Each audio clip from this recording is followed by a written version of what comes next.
Hello! Meron ka na bang Pupo account? Ayan, kung isa ka pang baguhan dito sa Pupo account. Ang Pupo Live account apps ay isang earning apps na pwede kang kumita. Ayan. Pero, bago muna tayo mag-proceed doon sa pagkakakitaan, kailangan mo nang maging legit ang iyong account. So, paano nga ba maging legit ang isang account? So, una mo lang gawin dyan, pag nakapag-create ka na ng account, hanapin mo yung authentication. So, ito siya.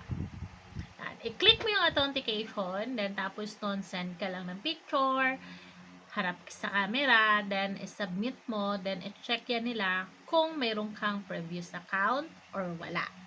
Ayan. Kung wala, pag nag-okay na siya, big sabihin na authenticate na yung account mo, legit na yan.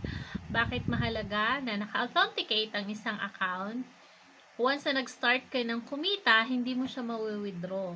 Hindi siya magiging pera kung hindi naka-authentication ang iyong account. So, anuhin pa rin, i-request pa rin yun sa'yo ni Popo na ipa-authenticate ang iyong account. Kaya mahalaga na legit, isa din yon na pag pumunta ka sa mga ibang live, una, check na nila kung gusto mo makipag-usap sa kanila.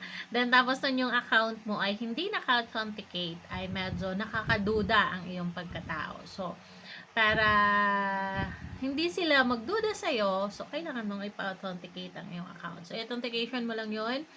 Then, i-bind mo rin yung iyong account, then ang iyong email for security ng iyong account. So, para kung sakaling makalimutan mo yung password, so, doon papasok yung mga code na ipoprovide mo para ma-open mo ulit ang iyong account. Ayan!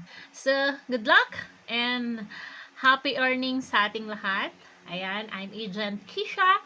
This is my ID number 4876-9930. Welcome to visit my live. Kung hindi ka pa naman nakapag-download ng Pupo Live, scan your QR code or click the link po doon sa description.